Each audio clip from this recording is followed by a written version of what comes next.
तीन वर्ष एजाए सरुनी रास्ता काम समस्या भोगुंट उपातवासी कलाहांडी जिला दंडपाट अंचल नवरंगपुर को यातायात सुगम पाई मास्टर प्लान तैयारी करथिले नवीन गोतामुंडा साहाजखोल दे डाहीमाल डाहिनागुड़ा 7 किलोमीटर रास्ता पाई 7,52 लाख टंका मंजूर करथिले।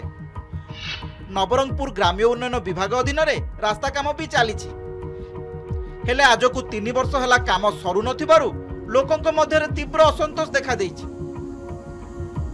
रास्ता तो बहुत अवस्था होची बाकी या तो आम कलाहांडी नवरंगपुर जोड़ी अच्छी कि नहीं आशा जहाँ लगे बेसी कष्ट हो 3 वर्ष हो गला रास्ता कंप्लीट नहीं हवा।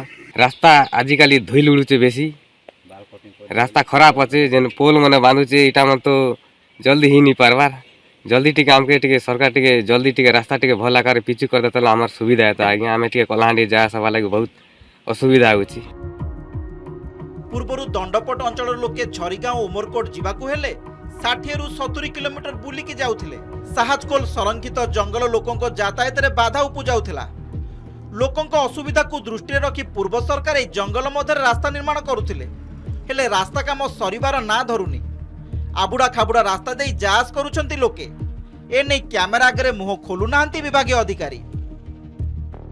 दीर्घ 3 वर्ष है आज्ञा रास्ता मेटाल पड़ीचे आज हवा काली हवा बोल लोग रास्ता एवं जाए भी यातायात बहुत असुविधा हो रास्ता जेन पर धुरला उड़ुचे आज्ञा आम आवा जावा लगे बहुत असुविधा पड़ुचु।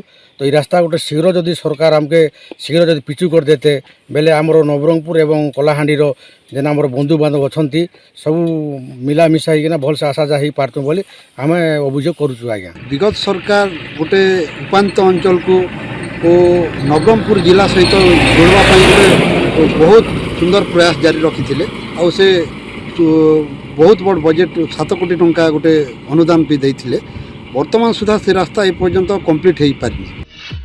केबे गोतामुंडा डाहिनागुड़ा रास्ता काम शेष होउची केबे उपांतवासी स्वप्न पूरण होउची ताहा उपरे समस्तंक नजर रहिची। धर्मगढ़ बालकृष्ण नायक रिपोर्ट नंदीघोष टीवी।